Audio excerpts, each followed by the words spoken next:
Hello, അപ്പോൾ ഞാൻ ഇതാ കണ്ണൂരിലേക്ക് പോവുകയാണേ. വൈഷു ആണെങ്കിൽ ഇന്നലെ രാത്രി ട്രെയിൻ കയറിയിട്ട് ഇന്ന് രാവിലെ എത്തിയിട്ടുണ്ടായിരുന്നു. ഞാനാണെങ്കിൽ 3:30ക്കാണ് ട്രെയിൻ കയറിയത്. ഉച്ചക്കേ എത്തുള്ളൂ. അങ്ങനെ ഞാനിതാ റെയിൽവേ സ്റ്റേഷനിൽ പോയിക്കൊണ്ടിരിക്കുകയാണ്. അപ്പോഴാണ് വൈഷുവും അല്ലും ആൻലിയും കൂടി എന്നെ കൂട്ടാൻ വരാമെന്ന് പറഞ്ഞത് റെയിൽവേ സ്റ്റേഷനിൽ.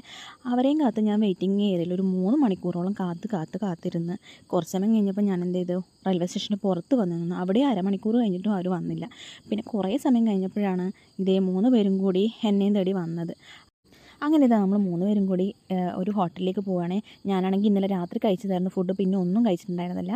റെയിൽവേ സ്റ്റേഷൻ്റെ നേരെ ഓപ്പോസിറ്റുള്ള ഈ കടയിലാണ് നമ്മൾ പോയിട്ടുണ്ടായിരുന്നത്. അവിടെ എനിക്ക് ഏറ്റവും ഫേവറേറ്റ് ആയിട്ടുള്ള കല്ലുമ്മക്കായാണ് ഞാൻ ഓർഡർ ചെയ്തത്. കല്ലുമ്മക്കായും ചായയാണ് ഞാൻ ഓർഡർ ചെയ്തത്. എനിക്ക് ഭയങ്കര ഇഷ്ടമാണ് ഈ കല്ലുമ്മക്കായ. എത്ര കിട്ടിയാലും ഞാൻ കഴിക്കുന്ന ഒരേ ഒരു സാധനം ഉണ്ടെങ്കിൽ കല്ലുമ്മക്കായ മാത്രമായിരിക്കും. ഭയങ്കര ഫേവറേറ്റാണ്. അങ്ങനെ അല്ലുവിന് ചായ വേണ്ട, ജ്യൂസ് മതി, ലെമൺ ജ്യൂസ് മതി എന്ന് പറഞ്ഞാൽ അങ്ങനെ ലെമൺ ജ്യൂസ് കൊടുക്കുകയായിരുന്നു. പിന്നെ നമ്മൾ നേരെ പോയത് ഒരു മാങ്ങയുടെ കടയിലേക്കാണ്. അവിടെ കയറി നമ്മൾ കുറച്ച് 3 കിലോയോളം മാങ്ങ വാങ്ങിച്ചിട്ടുണ്ടായിരുന്നു. ജ്യൂസും ഷേക്കൊക്കെ അടിക്കാമെന്ന് പറഞ്ഞിട്ടായിരുന്നു വാങ്ങിച്ചിരുന്നത്. പിന്നെ നമ്മൾ വാട്ടർ മെലണും മുന്തിരിയും കൂടി വാങ്ങിക്കാൻ പോയിട്ടുണ്ടായിരുന്നു. അങ്ങനെ അതും വാങ്ങിച്ച് പിന്നെ നമ്മൾ നേരെ പോയത് ചിക്കൻ കടയിലേക്കാണ്. ചിക്കൻ കടയിൽ കയറിയപ്പോൾ അല്ലു ആൻലിയും ആദ്യമായിട്ടാണ് ചിക്കൻ കടയിൽ കയറുന്നത്. അതിൻ്റെതായ ഒരു ഇതൊക്കെ അവരുടെ മുഖത്തുണ്ടായിരുന്നു. അവരിങ്ങനെ അമ്പരന്ന് നോക്കിയിരിക്കുകയാണ്, ഇതെന്താ സംഭവിക്കുന്നത്, എന്തിനാണ് ഇത് കോഴീനെ കൊല്ലുന്നതെന്നൊക്കെ പരസ്പരം എന്തൊക്കെയോ കഥയൊക്കെ പറയുന്നുണ്ടായിരുന്നു. പിന്നെ റൈസും കുറച്ച് വാങ്ങിച്ചിട്ടുണ്ടായിരുന്നു.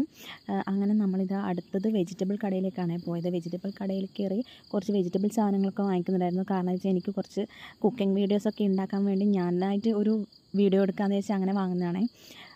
പിന്നെ ഒരു സാവനപ്പ് വാങ്ങിച്ച് കുടിക്കാമെന്ന് വെച്ചപ്പോൾ വലിയ ഒരു ബോട്ടിൽ വാങ്ങിച്ച് കഴിഞ്ഞാൽ അല്ലും നമുക്ക് 3 പേർക്ക് തരില്ല. അതുകൊണ്ട് ഓരോ ചെറിയ ചെറിയ ബോട്ടിൽ വാങ്ങിച്ചിട്ടുണ്ടായിരുന്നു. അത് നമ്മൾ ഹാപ്പിയായി. പിന്നെ കേക്ക് വാങ്ങിക്കാനായിരുന്നു പോയത്. കേക്ക് വാങ്ങിക്കാൻ വേണ്ടി ഞാൻ അവരോട് പറഞ്ഞു, നിങ്ങൾക്ക് ഇഷ്ടപ്പെട്ട കേക്ക് ഓർഡർ ചെയ്യുമെന്ന് പറഞ്ഞിട്ടുണ്ടായിരുന്നു. അങ്ങനെ അവർ പരസ്പരം നീ ഇതെടുക്ക്, ഞാൻ അതെടുക്കാം, അങ്ങനെ എനിക്കിത് ഇഷ്ടപ്പെട്ട് നിനക്കത് ഇഷ്ടപ്പെട്ട് അങ്ങനെ ഇങ്ങനെ കുറേ കാര്യങ്ങൾ പറഞ്ഞ് നമ്മൾ നേരെ വീട്ടിലേക്ക് പോയിക്കൊണ്ടിരിക്കുകയാണ്. ഇവരുണ്ടാകുമ്പോൾ എനിക്ക് പ്രത്യേക ഹാപ്പിനെസ്സാണ്. പിന്നെ നമ്മൾ വീട്ടിലെത്തിയപ്പോൾ അമ്മയാണെങ്കിൽ ചോറും മത്തിക്കറിയും മത്തി പൊരിച്ചതൊക്കെ ആക്കി ഇങ്ങനെ വെയിറ്റ് ചെയ്തിരിക്കുകയാണ്. പിന്നെ അല്ലു ആണെങ്കിൽ ഇത് കഴിക്കുമ്പം പറയുന്ന ഒരേ ഒരു കാര്യമുള്ളൂ, ഈ അമ്മമ്മക്ക് ഈ 2 കാര്യങ്ങൾ മാത്രമേ ഉണ്ടാക്കാൻ അറിയൂ, വേറെ ഒന്നും ഉണ്ടാക്കില്ല, എപ്പം നോക്കിയാലും ഇത് മാത്രമേ നമുക്ക് ഉണ്ടാക്കി തരുള്ളൂ, വേറെ ഒരു ഐറ്റംസും ഉണ്ടാക്കി തരില്ല എന്നൊക്കെ ഇങ്ങനെ പറഞ്ഞുകൊണ്ടാണ് കഴിക്കുന്നത്. പിന്നെ ഇന്നലെ വാങ്ങിച്ച ബാഗ് ഇത് രാത്രി ആയപ്പോഴേ അല്ലുവിന് കൊടുക്കുകയാണ്. അപ്പോൾ അല്ലു ആണെങ്കിൽ ഇന്നലെ ഞാൻ പറഞ്ഞ വീഡിയോയിലെ അതേ ഡയലോഗാണ് ഇതിൽ പറയുന്നത്, കേട്ടോക്കണേ.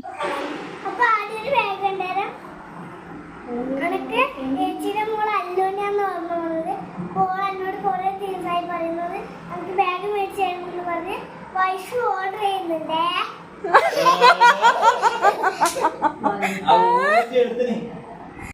പിന്നെ ബാഗ് വാങ്ങിച്ചെടുത്ത സന്തോഷത്തിൽ കുട്ടി എനിക്ക് ഉമ്മയൊക്കെ തന്നിട്ടുണ്ടായിരുന്നു. അപ്പോൾ ഇന്നത്തെ വീഡിയോ ഇത്രയേ ഉള്ളൂ. Okay, by.